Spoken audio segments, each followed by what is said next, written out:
নমস্কার, দেখছেন কলকাতা টিভি। আপনাদের সঙ্গে আমি ঋষিকেশ। শুরু করছি নারদ। আর যে বিষয় নিয়ে আমরা আলোচনা করব সেই বিষয়ে আসি। নন্দীগ্রাম থানায় বিজেপি কর্মীদের বিরুদ্ধে দায়ের হওয়া 47টি এফআইআর এর ওপর অন্তর্বর্তী স্থগিতাদেশ দিয়েছে কলকাতা হাইকোর্ট। 3 সপ্তাহের জন্য এই স্থগিতাদেশ বহাল থাকবে। এর মধ্যেই নন্দীগ্রামের আইন শৃঙ্খলা বজায় রাখতে উদ্যোগ নিয়েছে রাজ্য। নন্দীগ্রাম থানা ভেঙে আরও 2টি থানা করার উদ্যোগ নেওয়া হয়েছে। দেখব প্রতিবেদন।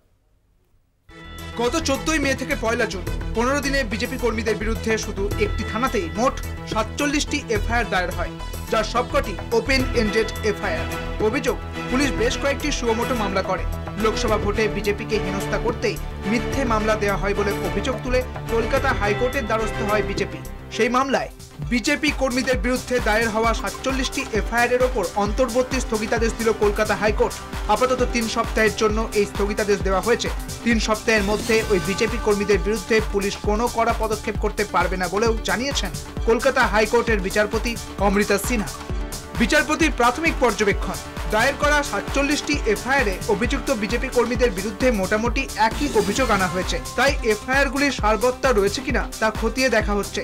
47টি এফআইআর দায়েরের প্রয়োজন ছিল কিনা তাও তদন্ত সাপেক্ষ। সেই কারণেই আপাতত 3 সপ্তাহের জন্য অভিযুক্ত বিজেপি কর্মীদের বিরুদ্ধে পুলিশ কোনো পদক্ষেপ করতে পারবে না বলে জানিয়েছেন বিচারপতি অমৃতা সিনহা। মহামান্য আদালতকে আমি অনুরোধ করব, আপনি স্পেশাল তদন্তি টিম পাঠিয়ে দেখুন যে এই মিথ্যাচার শুভেন্দু অধিকারীর বক্তব্য আপনাদের কাছে আবেদন করেছে যে এটা মিথ্যা মামলা না, ও একজন সর্বার্থ মিথ্যাবাদী।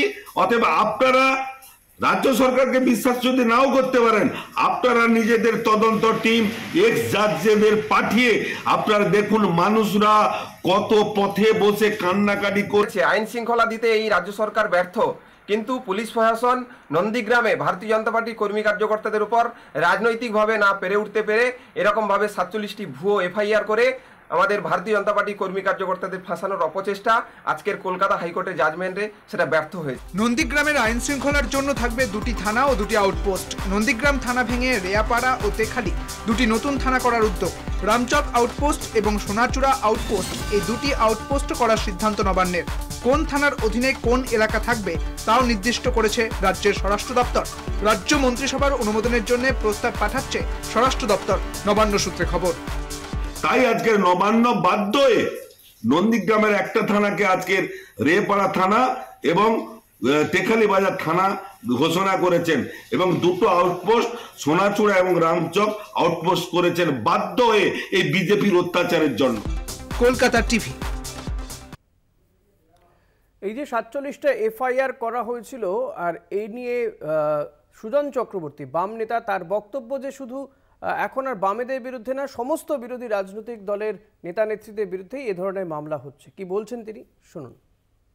যা হচ্ছে, মুখ্যমন্ত্রী যেভাবে প্রশাসন চালাচ্ছেন, আমরা এখন বলতাম তখন আগে মানতেন না যে বিরোধীদের উপরে মিথ্যা মামলা, নানান রকম ভাবে নিষ্পেষণের ব্যবস্থা, হেনস্থা করা, নানান ভাবে বিরোধী প্রতিবাদী সবার বিরুদ্ধে। আবার একই রকম হচ্ছে নন্দীগ্রামে হঠাৎ এই গত কদিনের মধ্যে বোধহয় 47টা না কটা এফআইআর হয়েছে রাজনৈতিক মনোভাব থেকে। এইরকম গোটা পশ্চিমবাংলায় চলছে তৃণমূলের রাজত্বে। আক্রান্ত হয়েছে বামপন্থীরা, আক্রান্ত হয়েছে প্রতিবাদীরা, হেনস্থা হয়েছে এমনকি তৃণমূলের সঙ্গী যারা তারা, হেনস্থা হয়েছে তৃণমূল থেকে যারা বিজেপিতে গেছে তারা। আজ এই বিষয় নিয়ে আমরা আলোচনা করব। আমাদের সঙ্গে রয়েছেন তৃণমূল নেতা হাবিবুর রহমান, আপনাকে স্বাগত জানাবো। রয়েছেন বিজেপির পক্ষ থেকে শবরী চক্রবর্তী, আপনাকেও স্বাগত জানাবো শবরী। আমি প্রথমেই হাবিবুদ্দা আপনার কাছে আসবো যে এই মামলা আপনারা করেছিলেন, বা ইনফ্যাক্ট পুলিশ করেছিল 47টা মামলা এফআইআর করা হয়েছিল, যদিও কলকাতা হাইকোর্ট এই এফআইআর উপরে স্থগিতাদেশ দিয়েছে। আপাতত 3 সপ্তাহ এ নিয়ে পুলিশ কোনো যাদের বিরুদ্ধে অভিযোগ রয়েছে কোনো ব্যবস্থা নিতে পারবে না।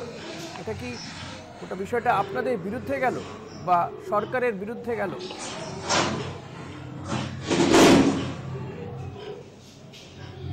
এখানে পক্ষে বা বিরুদ্ধে যাওয়ার বিষয় নয়, এখানে বিষয়টি হচ্ছে বিরোধী দলনেতা নন্দীগ্রামে তিনি বিভিন্নভাবে গণ্ডগোল লাগিয়ে রেখেছেন এবং তৃণমূল কংগ্রেসের কর্মীদের উপরে বিভিন্ন সময় তারা অত্যাচার করছেন, তৃণমূল কংগ্রেসের বাড়ি ভাঙছেন, তাদের উপর অত্যাচার করছেন এবং এটা প্রশাসন বিভিন্ন মামলা করেছে। এবং শুধু এটা তাই নয়, এটা বিজেপিও আমাদের তৃণমূল কংগ্রেসের কর্মীদের উপরে অনেক মামলা করেছে।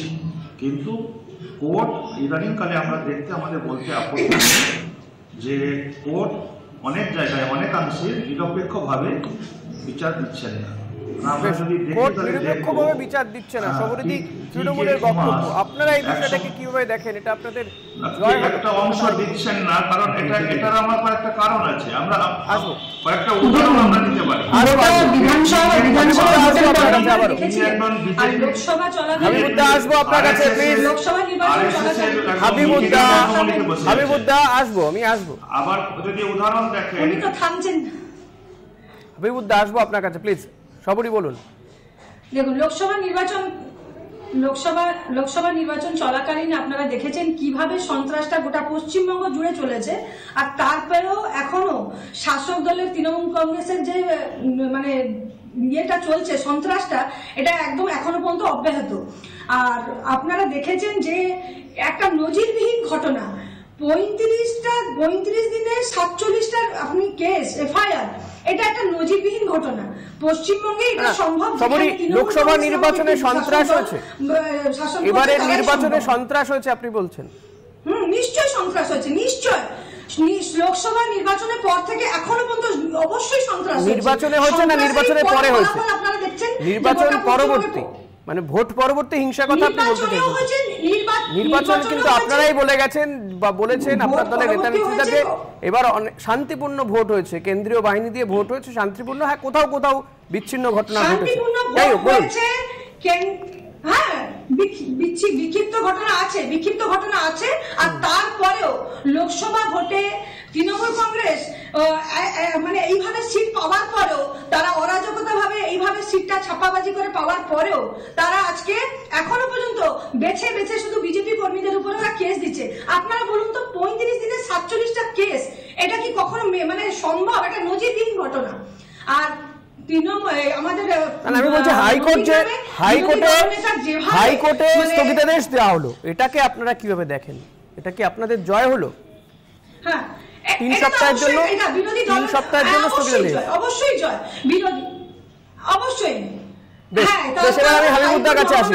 হাবিবুদ্দা, এবার আপনি বলুন যে আপনার কেন মনে হচ্ছে, বুঝতে পেরেছি সবরই, আবারও আসবো আপনার কাছে। হাবিবুদ্দা, আপনার কাছে আসবো, আপনার কাছ থেকে জানতে চাইবো যে আপনার কেন মনে হচ্ছে যে হাইকোর্টে যে সমস্ত মামলাগুলো যাচ্ছে সেই মামলাতে নিরপেক্ষভাবে বিচার হচ্ছে না? কি কারণে, কি দেখে আপনার মনে হলো? আমরা যদি দেখবো, আমি বলছিলাম যে টি.কে. থমাস এখন সুপ্রিম কোর্টের বিচারপতি, তিনি আরএসএস এর মিটিংয়ের মধ্যমণি হয়ে বসেছেন। আমরা যদি দেখি তাহলে শারদ বাগদে, তিনি একটা বিলাসবহুল মোটরসাইকেলে, বিজেপির কর্মীর মোটরসাইকেলে করছেন। আমরা যদি দেখি যে অভিজিৎ গঙ্গোপাধ্যায়, তিনি বলছেন যে আমি চেয়ারে বসাকালীন আমার বিজেপির সাথে যোগ আছে। আমি যদি দেখি যে কলকাতা হাইকোর্টের বিচারপতি চিত্তরঞ্জন দাস, তিনি বলছেন আমি তো আরএসএস এর কর্মী ছিলাম, আমার সময় পাচ্ছিলাম না, এবার আমি সময় পেলাম, আরএসএস এর হয়ে কাজ করব। আমরা যদি দেখি যে এম মুরলীধরন, তিনি উপস্বরাষ্ট্রমন্ত্রী, তাদের উস্কানিমূলক ভাষণের জন্য সেখানে দিল্লিতে দাঙ্গা হলো, তাকে এফআইআর তাদের নামে অ্যারেস্ট ওয়ারেন্ট হলো, আর সঙ্গে সঙ্গে রাত্রি 2টোর সময় তাকে এম মুরলীধরনকে সরিয়ে দেওয়া হলো। আমরা যদি দেখি তাহলে দেখব যে এই বিচার ব্যবস্থায় একদম রাষ্ট্রীয় যে হস্তক্ষেপ অনেক ক্ষেত্রে কাজ করছে। তবুও আমাদের বিচার ব্যবস্থার উপরে আস্থা রাখতে হবে, আমরা আস্থা রাখি, কিন্তু কোনো কিছু কিছু ক্ষেত্রে আমরা দেখতে পাই যে রাষ্ট্রশক্তির দ্বারা পরিচালিত হয়। এবং শুধু এইখানে নয়, আপনারা যদি দেখেন যে এই যে আমরা দেখেছি যে আমি সবরীতি, উইথ ডিউ রেসপেক্ট, হাইকোর্ট বা সুপ্রিম কোর্টের উপরে আস্থা রেখেই বলবো যে অভিযোগ তৃণমূল কংগ্রেস বলছে যে কোথাও কোথাও বিচার ব্যবস্থা রাষ্ট্রশক্তির দ্বারা পরিচালিত হচ্ছে, নিরপেক্ষ নয় বিচার ব্যবস্থা। মানে তৃণমূল কংগ্রেস, দেখুন তৃণমূল কংগ্রেসটা, পুলিশ প্রশাসন, এরা এদেরকে পুরো দলদাসে পরিণত করেছে। বিচার ব্যবস্থার উপরে ওনারা আস্থা রাখতে রাখতে পারছে না, তার কারণ বিচার ব্যবস্থা সঠিক বিচারটা যখন করছে তখন মনে হচ্ছে ওরা নিরপেক্ষভাবে বিচার করছে। এটা তো অভিজিৎ গঙ্গোপাধ্যায়ের মতন মানুষ, যিনি আগের দিন কলকাতা হাইকোর্টের বিচারপতি ছিলেন, পদত্যাগ করলেন এবং তারপরেই তিনি বিজেপিতে যোগ দিলেন। এই ঘটনাগুলো কি এই তৃণমূল বা বিজেপি বিরোধী দলগুলোকে এই চিন্তা ভাবনা করতে সহযোগিতা করছে না? না না না, চিন্তা প্রত্যেক ব্যক্তিরই ব্যক্তি সত্তা আছে, স্বাধীনতা আছে, যে সে এই গণতান্ত্রিক দেশে কোন রাজনৈতিক দলকে সে মনে করবে যে তার সঙ্গে সে থাকবে। অভিজিৎ গঙ্গোপাধ্যায় যখন বিচারকের সিটে বসেছিলেন তখন উনি কোনো রাজনৈতিক দলের সঙ্গে যুক্ত ছিলেন না, কিন্তু যখন উনি বিচার ব্যবস্থা থেকে উনি যখন অবসর নিলেন তখন ওনার মনে হয়েছিল যে ভারতীয় জনতা পার্টির মতনই একটি সংগঠন, যে সংগঠনে অ্যাকচুয়ালি একটা সাংগঠনিক দল, সেই সংগঠনে গেলে এই তিনি পদত্যাগ করেছিলেন, তিনি জরুরিকালীন অবসর নিয়েছিলেন, তার মেয়াদ ছিল, তার কাজের মেয়াদ ছিল। অবশ্যই উনি, হ্যাঁ, তিনি এসে তারপরে তিনি বিজেপিতে যোগ দিলেন। উনি মনে করেছিলেন যে এই মাইন্ডসেটটা তো কোথাও তার বিচারপতি থাকাকালীনই ছিল না।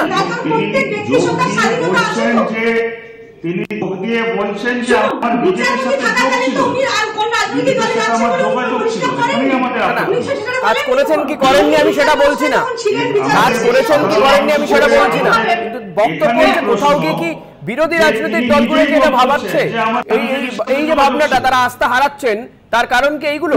বেশ, মানে আমি বলছি আপনাদের বিরোধী যে দলগুলো। আজকে অভিজিৎ গাঙ্গুলি যদি শুনুন, খবরে আবারও আসবো, আমি হাবিবুদ্দার কাছে আবারও আসবো, একটা ছোট্ট বিরতি, খবরে আসবো প্লিজ, একটা ছোট্ট বিরতির পরে আবারও আসবো, আপনাদের সঙ্গে কথা বলবো, এই বিষয় নিয়ে আলোচনা চলতে থাকবে, একটা ছোট্ট বিরতি, সঙ্গে থাকবেন।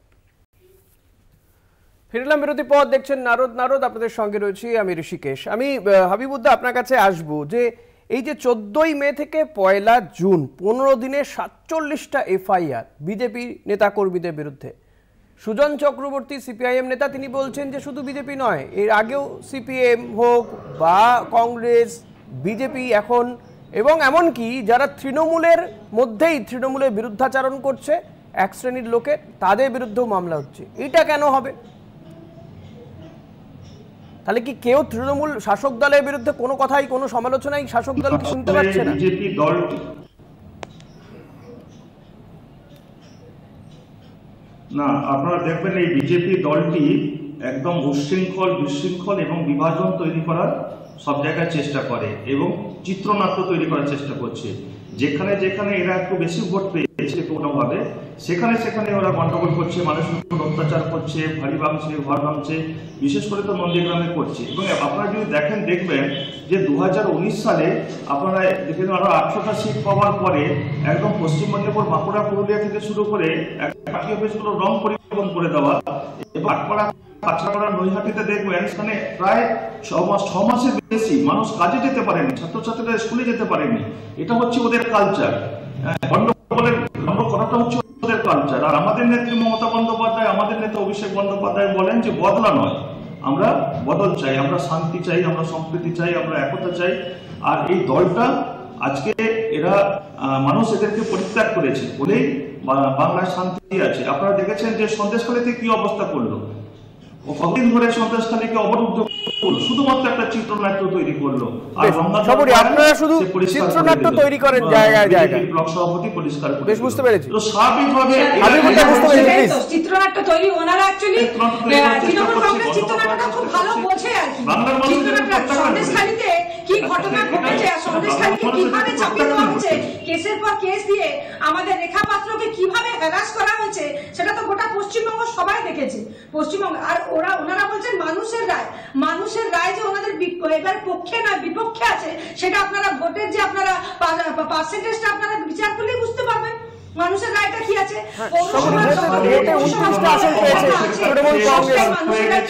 তৃণমূল কংগ্রেস তো ভোটে 29টা আসন পেয়েছে। কেন্দ্রে সরকার গঠন হয়েছিল, নরেন্দ্র মোদী সরকার গঠন হয়েছিল, প্রায় 34% ভোট নিয়ে প্রথম সরকার গঠন হয়েছিল। তার মানে কি বাকিটা বিরোধীরা ক্ষমতা দখল করেছিল? সরকারে তো নরেন্দ্র মোদী বসেছিলেন। নন্দীগ্রামে দেখেন পার্সেন্টেজ দিয়ে এইভাবে বিচার হবে না তো, আসন হবে। তাহলে তো এক্ষেত্রে বিজেপি আসন পার্সেন্টেজও ভাবে দুর্নীতি করে বিজেপির আসন আর বিজেপির পার্সেন্টেজ আপনারা যদি দেখেন বিধানসভা দিতে দেখলে আমরা এই আচ্ছা হাবিবুদ্দা প্লিজ কথা বলতে দিন না, আপনাকে তো কথা বলতে দিয়েছি। হাবিবুদ্দা প্লিজ কথা বলতে দিন,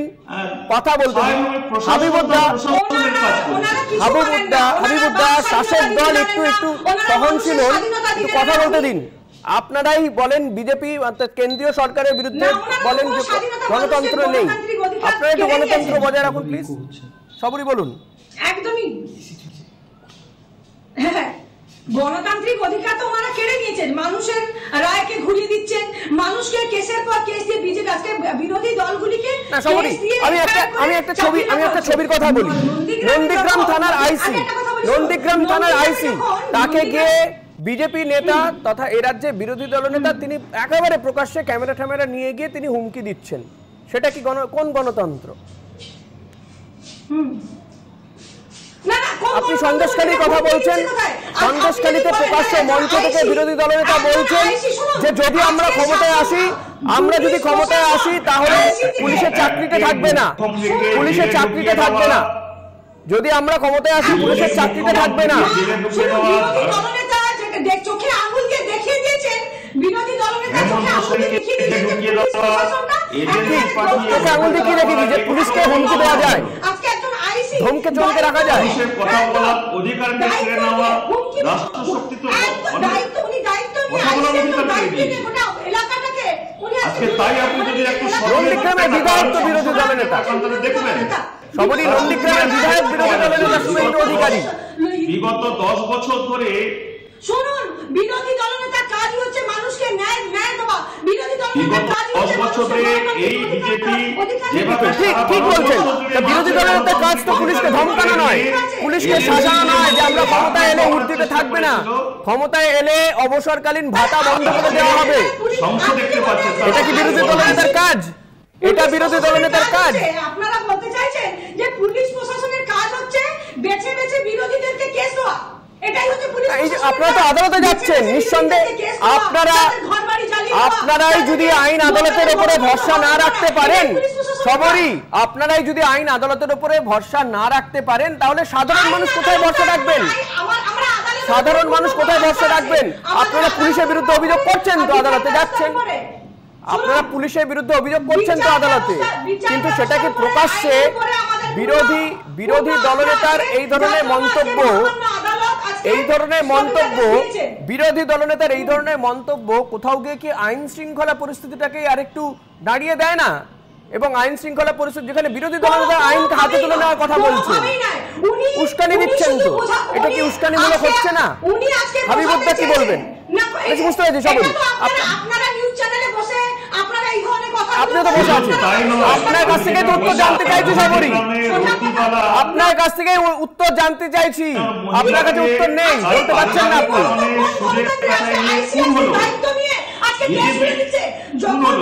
বেশ, আপনার সময় নেই হাবিবুদ্দা প্লিজ, সময় নেই, সবরীয় সময় নেই, আজকে সময় শেষ হয়ে গেছে। অনেক ধন্যবাদ আপনাদেরকে সময় দেওয়ার জন্য। আজকের মতো নারদ এখানেই শেষ করছি। পরবর্তী খবর জানতে দেখতে থাকুন কলকাতা টিভি রাত দিন 7 দিন।